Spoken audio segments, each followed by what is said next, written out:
अच्छा जी, इस वीडियो में हम कैलकुलेटर बनाएंगे, लेकिन सिर्फ कंसोल विंडो पे नहीं, बल्कि ग्राफिक यूजर इंटरफेस के साथ।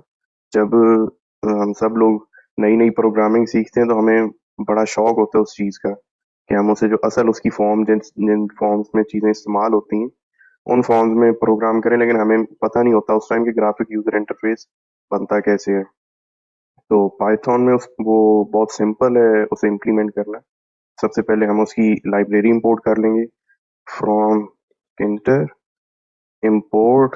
स्टैटिक का मतलब होता है ऑल, यानी एवरीथिंग हमने इंपोर्ट कर लेनी है उसमें से। उसके बाद हमने एक मेन विंडो क्रिएट कर लेनी है। विंडो इज इक्वल टू टीके, और फिर हमने उसके साथ मेन लूप बाइंड कर देनी है। तो अभी हम अगर इसे रन करेंगे तो ये हमारे पास विंडो जो है वो एक ग्राफिक यूजर इंटरफेस वाली विंडो क्रिएट हो चुकी है। अब हमने इसे कस्टमाइज करना है। उसके लिए सबसे पहले तो हम इसका साइज करेंगे। हम कैलकुलेटर बना रहे हैं, नॉर्मल कैलकुलेटर, तो उसके साथ उसकी डायमेंशंस रेक्टेंगुलर डायमेंशंस होती हैं मुस्ततील की तरह।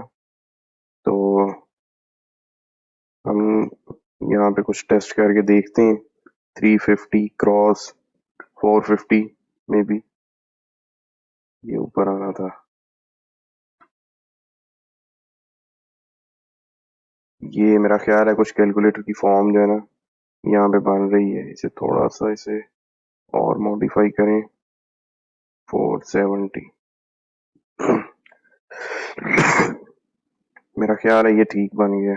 अच्छा, उसके बाद अब आपने इसके ऊपर हमने एक्सप्रेशन बार जो है वो भी हमने डिस्प्ले करनी है, बटन्स भी डिस्प्ले करने हैं। मेरा ख्याल है पहले हम बटन्स डिस्प्ले कर लेते हैं। लेफ्ट बॉटम कॉर्नर, जो नीचे वाला बाईं तरफ वाला कॉर्नर है, वहां से स्टार्ट करेंगे। सबसे पहले वहां पे हम प्लेस कर लेते हैं clear button is equal to button master. इसका यानी कहाँ पे ये प्लेस करना है वो विंडो आ गया। अच्छा जी, उसके बाद टेक्स्ट, उसके ऊपर टेक्स्ट क्या डिस्प्ले हो। उसके बाद कैपिटलाइज नहीं करना। फॉन्ट उसका एरियल कर लें, और साइज उसका हम 15 कर लेते हैं। अब इसको हम अगर रन करके प्लेस, यहीं से clear button dot place, place के अंदर आप जो डायमेंशन देते हैं वो कोई भी हो सकती है विंडो के अंदर जो आपने विंडो बनाई है। अगर आप इसे सिर्फ पैक करेंगे, डॉट पैक अगर हम कर देंगे तो वो यहाँ पे टॉप के ऊपर आ जाएगा। लेकिन हमने उसे अपनी मर्जी से प्लेस करना है और हमने अपनी डायमेंशंस देनी है। तो x let's say equal to 25, यानी x एक्सेस पे, और y जो है वो हम 300 कर देते हैं। ये किंटर विंडोज में ये होता है कि जो y एक्सेस जो है ना नीचे से ऊपर को नहीं काउंट हो रहा होता, ऊपर से नीचे को आ रहा होता है। यानी टॉप लेफ्ट कॉर्नर जो है वो 0 है और वहां से वो डायमेंशन शुरू हो रही होती है। अब अगर हम इसे रन करें, ये देखें यहाँ पे ये आपका आ गया है। इसको हम थोड़ा सा और नीचे करते हैं क्योंकि हमने इसे कॉर्नर में करना है। 80 करके देख लें थोड़ा सा और इसका साइज भी हम 20 कर देते हैं। ये बस एक बटन को कॉन्फ़िगर करने पे टाइम लगेगा, बाकी फिर हमने सिर्फ कॉपी पेस्ट कर देने हैं। इसकी जो विड्थ और हाइट भी है वो भी सेट करनी पड़नी है। हाइट इसकी कर दें 1 और विड्थ 3। अब ये कुछ माकूल लग रहा है। अच्छा जी, उसके बाद हमने इसको सिर्फ कॉपी करना है। इसे नेक्स्ट बटन हम क्या बनाएंगे, 0 बटन, ठीक है। और यहाँ पे हम उसके टेक्स्ट में स्ट्रिंग एंटर कर देंगे 0, और उसकी प्लेसमेंट जो है अब हमने इसे क्लियर बटन के बिल्कुल पैरेलल रखना है। तो उसके अंदर वाई एक्सिस नहीं चेंज होगा, सिर्फ एक्स एक्सिस चेंज होगा। एक्स एक्सिस हम चेंज कर देते हैं, 175 कर दिया। ये ज्यादा दूर चला गया। इसे अच्छा, ये ग्रिड मेथड से भी इम्प्लीमेंट हो सकता है, लेकिन वो थोड़ा सा जो बिगिनर्स है उनके लिए मुश्किल होता है। मैं इसलिए इस तरह इम्प्लीमेंट कर रहा हूँ। सिंपल नहीं, थोड़ी सी हार्ड कोडिंग है, लेकिन आसानी से समझ आएगा। सही डिस्टेंस पे आ गए। जीरो बटन के बाद हमने जो डेसिमल बटन है या डॉट बटन आप उसे कह लें, वो प्लेस करना है और यहाँ पे हम एंटर कर देंगे डॉट। अच्छा, ओ ये उसकी जो डायमेंशन थी वो हमने नहीं चेंज की, तो वो जीरो के ऊपर प्लेस हो गया है। उसकी जब हम डायमेंशंस चेंज करेंगे तो वो 175 कर देंगे। अच्छा, डॉट बटन के बाद हम बनाएंगे प्लस बटन।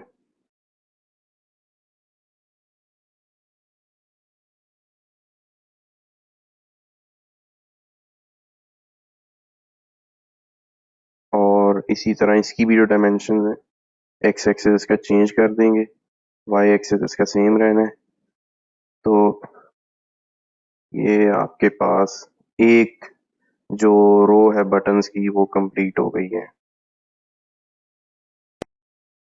जब एक रो कंप्लीट हो गई है, उसके बाद हम क्या करेंगे, इसी को ही पूरे को कॉपी करेंगे नेक्स्ट रो बनाने के लिए। उसके अंदर एक्स एक्सिस हमारे चेंज नहीं होंगे, सिर्फ वाई एक्सिस चेंज होंगे। तो नेक्स्ट रो में पहला क्या होगा बटन, वो हम रखेंगे वन बटन, नंबर वन को रिप्रेजेंट करने के लिए। सेकंड वाला क्या होगा, टू बटन। थर्ड वाला थ्री। और प्लस से ऊपर कौन सा बटन प्लेस करेंगे, माइनस। इनके स्ट्रिंग्स भी चेंज कर दें अकॉर्डिंगली। और अब हमने इनकी चेंज करनी है डायमेंशंस, क्योंकि अभी अगर हम इन्हें रन करेंगे, डायमेंशन इसकी निचले रो वाली हैं तो वो उसके ऊपर प्लेस हो जाएगा। अच्छा, यहाँ पे हमने टाइटल तो विंडो को दिया नहीं, पहले जाके विंडो को टाइटल नहीं, window dot title string calculator. ये देखें, इसका टाइटल कॉन्फ़िगर हो गया। इसका आइकॉन भी आप कॉन्फ़िगर कर सकते हैं, लेकिन फिलहाल वो हमारा फोकस नहीं है। तो अब हम इसकी डायमेंशंस चेंज करेंगे, जो सेकंड रो है। अब हमने इसका वाई एक्सिस चेंज करना है। वाई एक्सिस अगर हम 390 से 330 कर दें तो थोड़ा सा और ऊपर करते हैं, 320 कर देते हैं। क्या अभी हमने सिर्फ वन बटन का चेंज किया है ना, तो बाकी सारे ओवर आईडी कर रहे हैं, ओवरलैप कर रहे हैं उसके साथ। सो इन सब का जो वाई एक्सिस है वो 320।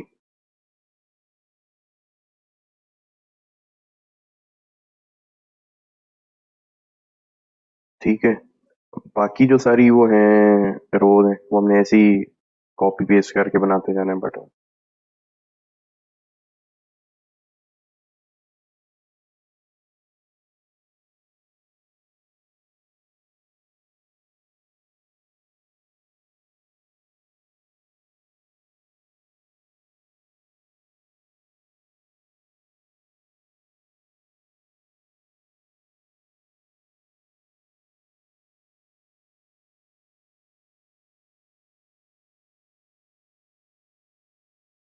तो ये हमारे पास नेक्स्ट रो भी प्लेस हो गई है।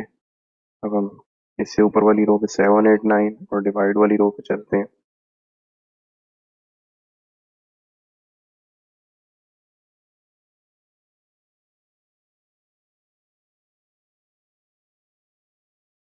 यहाँ पे इसका स्ट्रिंग भी चेंज करते हैं।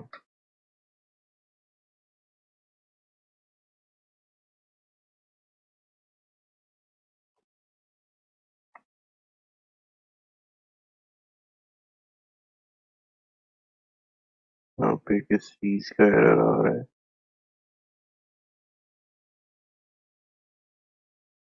यहाँ पे एक्स्ट्रा हुआ है। अच्छा, इसका स्ट्रिंग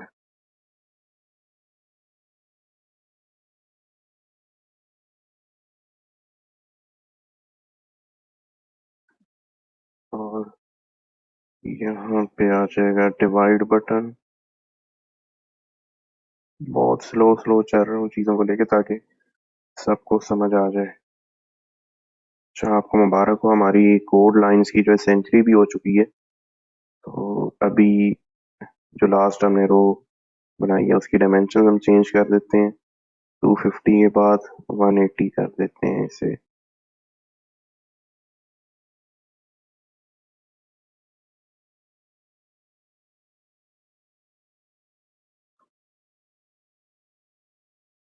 ये हमारी फोर्थ रो आ गई। उसके बाद एक रो हमने अभी और ऐड करनी है।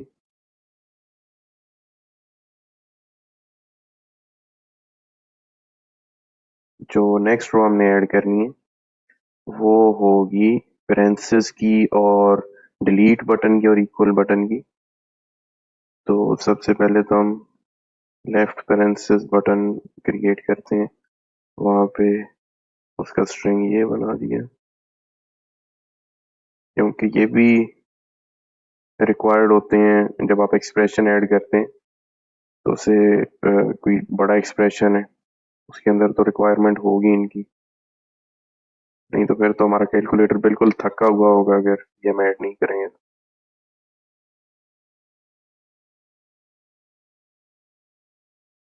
तो यहाँ पे आ गई राइट पेरेंथेसिस। उसके बाद हमारा डिलीट बटन आएगा।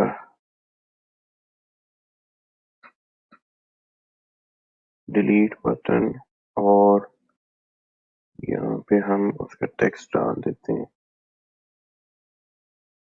और इक्वल बटन हम यहाँ पे प्लेस करेंगे। इससे फर्क नहीं पड़ता, प्लेस बटन है वहां पे ही होना है जो हमने डायमेंशन रखनी है, लेकिन मैं कोड के अंदर सीक्वेंस के लिए इक्वल बटन। अच्छा जी, अब इनकी डायमेंशन हमने 225, इसकी हम 100 कर दें क्योंकि हम इक्वल बटन उधर ले आए हैं तो वो सीक्वेंस उनका खराब हो जाएगा। 175, 250 और पहले डिफरेंस 70 का। और अब जब हम 180 से 70 और ऊपर जाएंगे तो वो वाई एक्सेस हमारा हो जाएगा 110।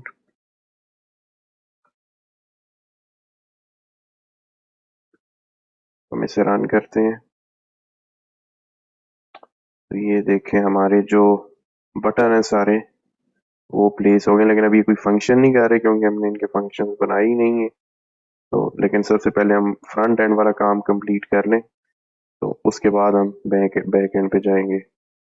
अब हमने बनानी है जो एंट्री, यहाँ पे हम जब ये बटन प्रेस करेंगे तो वो वहाँ पे डिजिट्स और एक्सप्रेशंस जो हैं वो लिखे हुए आ जाएं। तो यहाँ पे हम सबसे पहले हम दो एंट्रीज बनाएंगे, एक एक्सप्रेशन के लिए और एक रिजल्ट के लिए। Expression entry is equal to entry, master है जिसका विंडो, फॉन्ट हम कर देते हैं एरियल और साइज इसका कर देते हैं 20। और उसके बाद इसे हम करेंगे प्लेस x इक्वल टू 25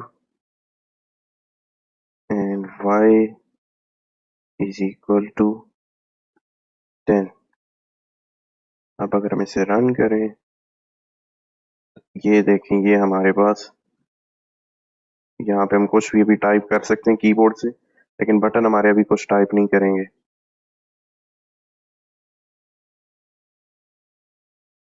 तो हम अगर इसकी विड्थ एडजस्ट करना चाहते हैं, यहाँ से ये एक्सीड कर रही है, इसकी विड्थ हम एडजस्ट करके देख लेते हैं। Width is equal to 15 let say हम करें तो इसे हमें मे बी 17 करना पड़े, 19 कर लेते हैं।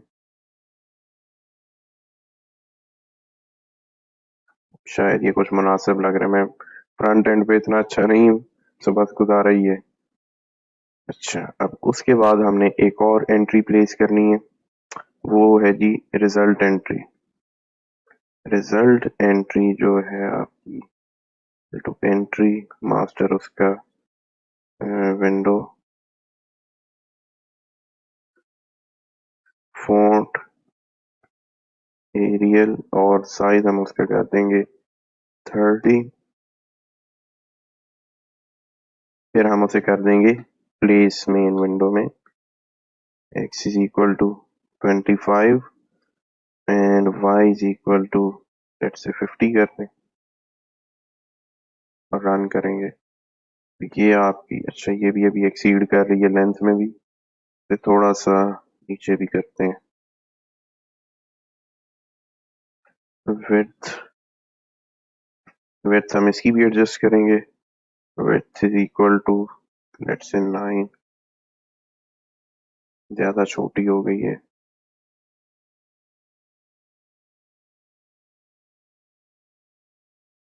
भी शॉर्ट है तो इसे हम 13 कर लेते हैं। अब ये उसके बराबर हो गई है। ठीक है, इसे थोड़ा सा सिमेट्रिक करने के लिए हम इनकी प्लेसमेंट थोड़ी सी पीछे कर लेते हैं। ऐसे करते हैं, इसको अगर हम 22 कर दें एक्स एक्सेस को और इसको भी, अब ये थोड़ा सा सिमेट्रिक लग रहा है। तो अब फ्रंट एंड जो है हमारा वो कंप्लीट हो चुका है, लेकिन ना अभी हमारे बटन्स कोई फंक्शन कर रहे हैं, ना हम उसको कैलकुलेट कर सकते हैं क्योंकि बैक एंड तो हमने उसका बनाया ही नहीं है। तो अब हम बनाएंगे इसका बैक एंड कोड करेंगे कैलकुलेटर का, और वो इंतहाई सिंपल है। उसके अंदर हम कुछ बिल्ट इन फंक्शंस पाइथन के यूज करेंगे, तो वो सिंपल हो जाएगा काम। अब हमने कैलकुलेटर की करनी है बैक एंड की कोडिंग, और उसके अंदर हमें सारे बटन्स की सबसे पहले हमें फंक्शंस बनाने, उन्हें प्रेस करें तो कौन सा फंक्शन हो। सबसे पहले हमारा बटन है क्लियर, डिफाइन क्लियर, और उसके अंदर हम चाहते हैं कि जब हम क्लियर को प्रेस करें तो जो एक्सप्रेशन एंट्री है वो भी और जो रिजल्ट एंट्री है वो भी दोनों बिल्कुल क्लियर हो जाए। तो expression entry dot delete from index 0 से लेके एंड तक, इसी तरह result entry dot delete 0 index से लेके एंड तक। और अब अगर हम इसे क्लियर बटन की कमांड में हम प्लेस करके देखें और टेस्ट करें, यहाँ पे अगर मैं कुछ लिखता हूँ और क्लियर प्रेस करने में वो रेज हो जाता है सारा, दोनों में जो भी लिखा होगा वो क्लियर हो जाएगा। क्लियर बटन हमारा कोड हो गया। उसके बाद हम सीक्वेंस वाइज चलेंगे। जीरो बटन है, डिफाइन जीरो, इसके अंदर हम चाहते हैं कि जब जीरो को हम प्रेस करें तो एक्सप्रेशन एंट्री में इंसर्ट हो जाए, उसमें चला जाए उसके लास्ट इंडेक्स पे, यानी कर्सर के एंड पे जीरो। ठीक है, तो इसी तरह जो नेक्स्ट बटन है वो अब हम ये फंक्शंस कॉपी पेस्ट करते रहेंगे। वो है डॉट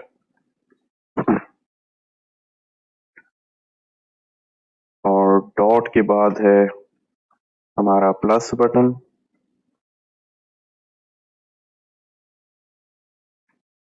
उसके बाद नेक्स्ट रो आ जाती है, वो हमारे पास फंक्शन था बटन है 4 का।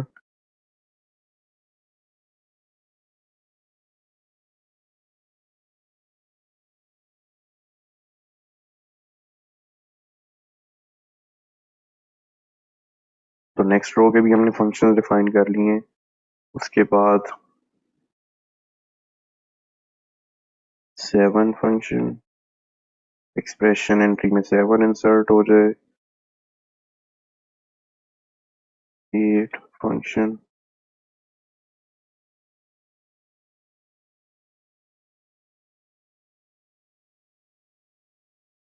9 फंक्शन, 9 के बाद था डिवाइड बटन, उसके अंदर ये स्लैश आ जाएगी। ये वाले हमारे सेकंड लास्ट रो के फंक्शन भी डिफाइन हो गए। उसके बाद हमारे पास कौन से बटन थे, अगर हम नीचे जाके देखें equal button, left parenthesis, right parenthesis और डिलीट बटन। पहले हम लेफ्ट और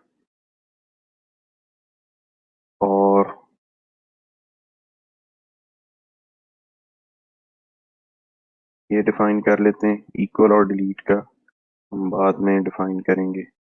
अब इन सब को हम प्लेस भी करते हैं और इन्हें टेस्ट भी करते हैं।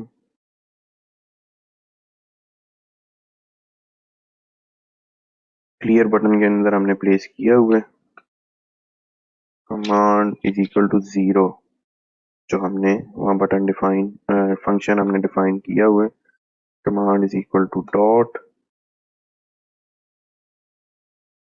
इस तरह सब बटन्स की उनके रिस्पेक्टिव फंक्शंस जो हैं उनके कमांड फंक्शन में हमने प्लेस कर देने। वन फंक्शन को क्या मसला है? अच्छा, 1 2 3 अभी हमने डिफाइन ही नहीं किया, हमारे मिस हो गए।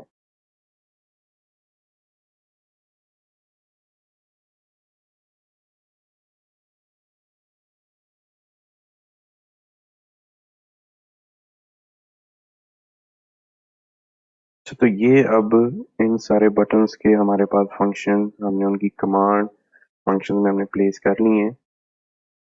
लेफ्ट पैरेंथेसिस वाले भी प्लेस कर लें।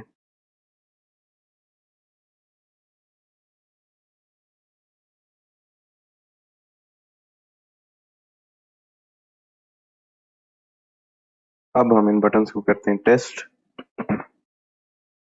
ये हमारे पास एक्सप्रेशन एंट्री है, तो 0 डॉट प्लस 1 2 3।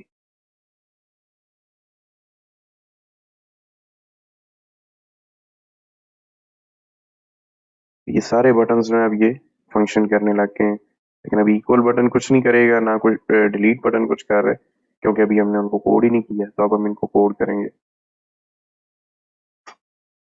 तो उसके लिए फिर हम अपने फंक्शन साइड पे जाएंगे। यहाँ पे हम सबसे पहले फंक्शन डिफाइन करेंगे डिलीट, और इसके अंदर और क्लियर बटन के अंदर सिर्फ फर्क ये होगा, क्लियर बटन को जब हमने प्रेस करना है तो उसने पूरी एंट्री क्लियर कर देनी है। लेकिन जब हम डिलीट बटन को प्रेस करें या हम अरेज करना चाहें तो सिर्फ जो लास्ट डिजिट एंटर होगा वो डिलीट हो। तो एक्सप्रेशन डॉट एंट्री फंक्शन वही वाला यूज होगा, डॉट डिलीट। फर्क सिर्फ इतना होगा कि हम इसके अंदर एक थोड़ी सी टेक्निकलिटी ऐड करेंगे। हम पहले जो एक्सप्रेशन एंटर किया गया है उसकी हम लेंथ गेट करेंगे एक्सप्रेशन डॉट वो लेंथ फंक्शन से। गेट फंक्शन जो है एक्सप्रेशन को ले आएगा और जो लेंथ फंक्शन है वो हमें उसकी लेंथ रिटर्न कर देगा।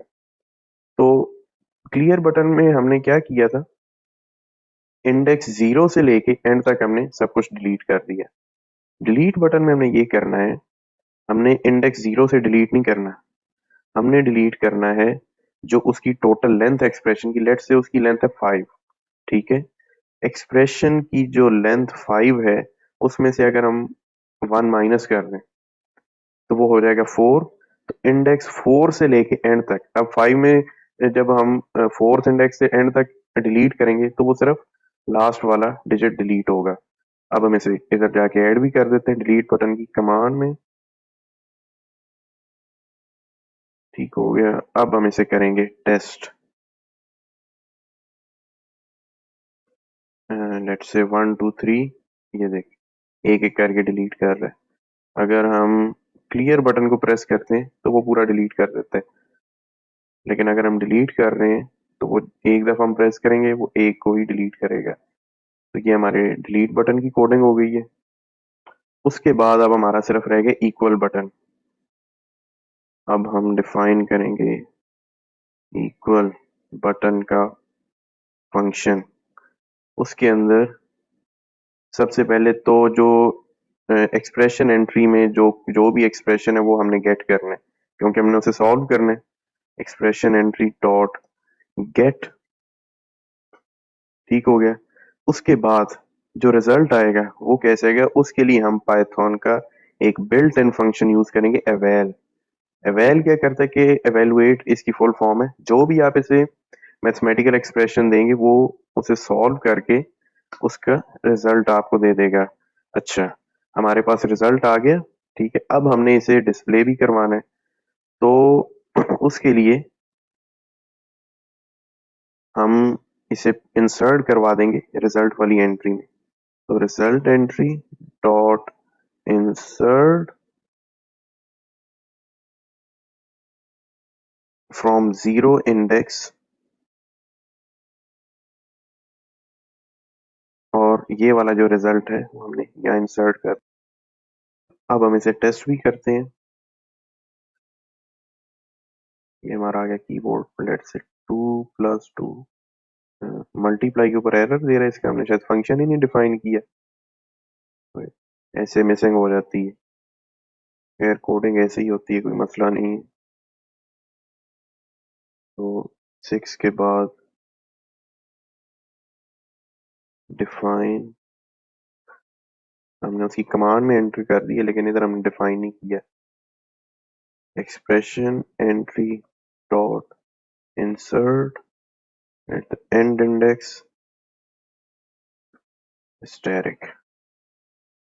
अब हम इसे दोबारा रन करते हैं। 2 × 2, अब वो काम कर रहा है। +3 इक्वल बटन हमारा काम नहीं कर रहा सही, उसके अंदर हम देखते हैं क्या मसला है। उसका मसला ये है कि उसकी भी हमने कमांड में उसका फंक्शन ऐड नहीं किया, वो कैसे काम करेगा। तो हम इसे रीटेस्ट करते हैं। 2 + 2 अगर हम करेंगे तो रिजल्ट आपको दे दिया उसने 4। इसी तरह अगर हम 2 × 3 - 9 + 4, ये अगर हम करेंगे 4.666 आ जाएगा। अच्छा, उसने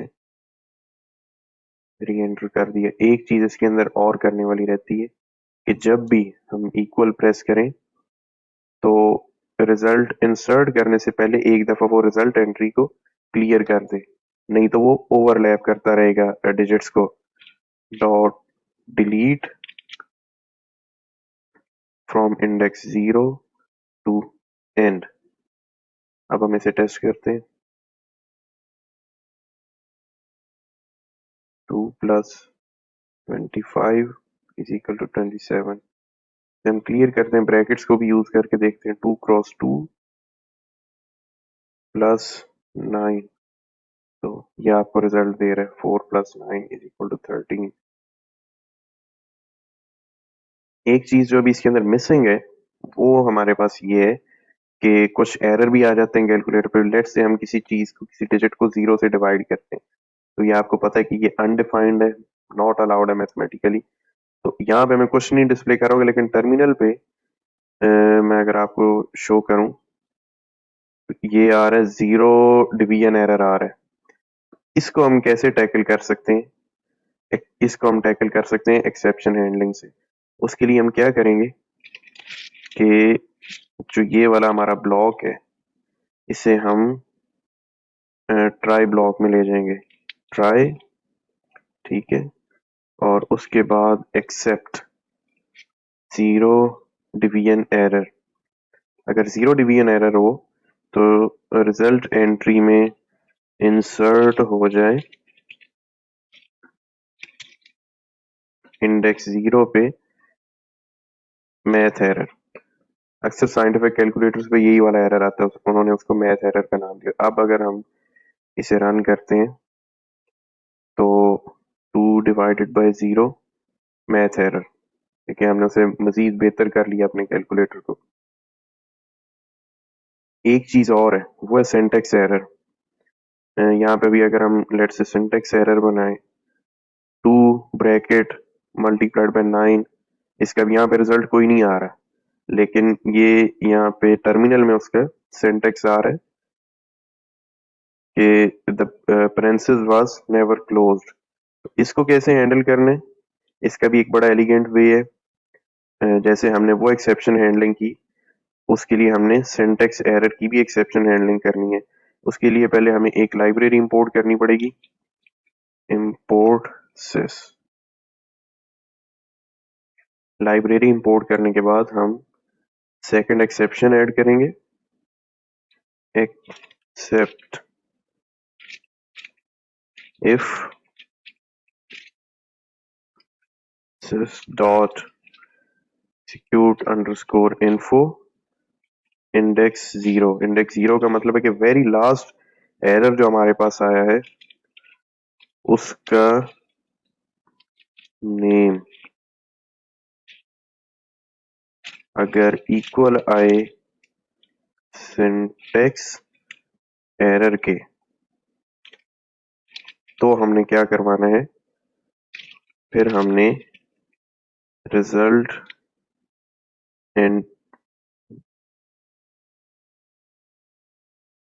हमने यहाँ पे एक पैरेंथेसिस एक्स्ट्रा है, हमने रिजल्ट एंट्री में इंसर्ट करवा देना है इंडेक्स जीरो पे सिंटेक्स एरर। तो अब हम इसे टेस्ट करते हैं।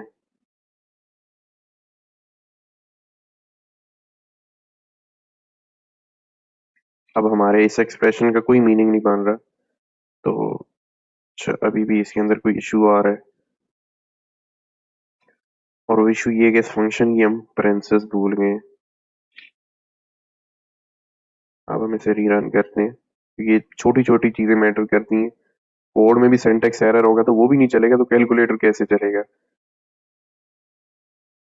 ये देखिए, ये आपके रिजल्ट में सिंटेक्स एरर आ गया है। तो ये था जी आपका ग्राफिकल यूजर इंटरफेस पे कैलकुलेटर। ये कुछ इसमें लाइब्रेरीज ये ऑटोमेटिकली भी इंपोर्ट करता रहता है, क्योंकि हम वो मल्टीप्लाई का फंक्शन डिफाइन करना भूल गए थे, वो कोई बिल्ट इन फंक्शन इंपोर्ट कर रहा है। इसी तरह कमांड वाला तो इनकी हमें जरूरत नहीं है। इस तरह ये जो फ्रॉम टर्टल इंपोर्ट बिट्स हुआ इसकी भी जरूरत नहीं है। सिर्फ ये दो लाइब्रेरीज रिक्वायर्ड हैं, और हमारा कोड जो है वो तकरीब 200 लाइंस को क्रॉस कर चुका है। हमने डबल सेंचुरी कर ली है कोड की। एक दफा हम इसे फिर रन कर लेते हैं, 1+1 करके हम इसे टेस्ट कर लेते हैं। 2 आ गया। तो कोड में इसका कॉपी पे कहीं पे डिस्क्रिप्शन में ये नहीं डालूंगा, क्योंकि लोग फिर सिर्फ कॉपी पेस्ट करते हैं और उनकी प्रैक्टिस नहीं होती। तो ये वीडियो आपके पास है, आप इसके साथ साथ चलें, उसे पूरा कोड करें, तो फिर आपको समझ आएगी कि उसकी स्ट्रक्चरिंग कैसे हो रही है और वो काम कैसे कर रहे हैं।